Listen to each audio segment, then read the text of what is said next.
The combat in the game feels very intense. Very personal. It's like closer camera, it's more intimate. You want to feel each concussive strike. Right here!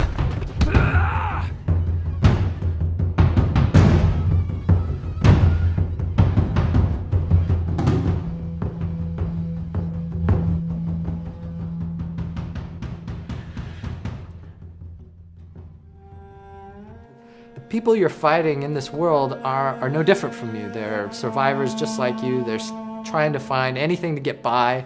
We want to make you feel for these enemies. We want to make you hate them, feel sorry for them, be afraid of them. Make you feel kind of bad when you shoot at them. You have to feel that there is that consequence to engaging with these people and that there is something at stake. Your objectives aren't lining up, so now it's time to kill or be killed. Shit.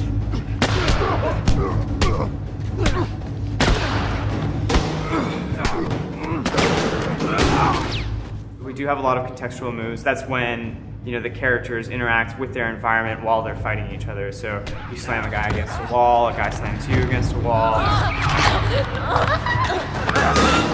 Grounding of the combat in the game world, which kind of makes it a lot more interesting and more real. Nothing really says you're in this environment like having your head slammed against it.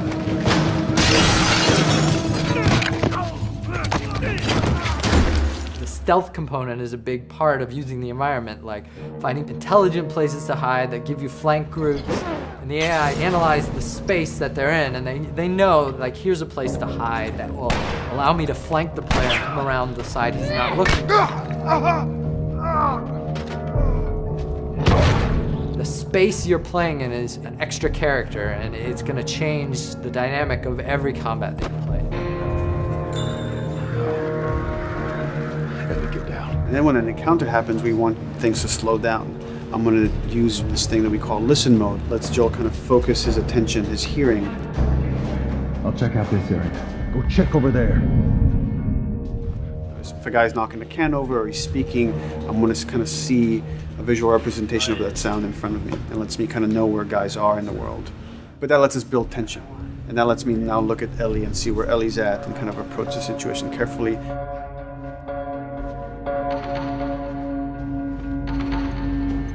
The AI are helping you and you are helping them, and there's a back and forth. Ellie will start doing things like picking up a brick and tossing it at enemies to distract them and to help you out in combat. What we wanted them to do is to have their vocals be an assistance to you in gameplay. Ellie will call out when an enemy is near you and is just starting to gain line of sight on you. She'll say on your left or on your right and try to give you some hints as to where the enemy is. Hey!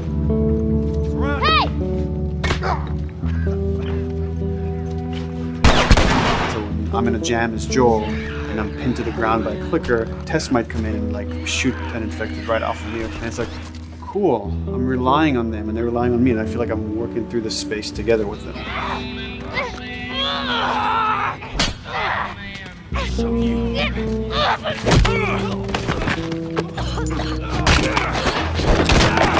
You might say, they did a bad thing.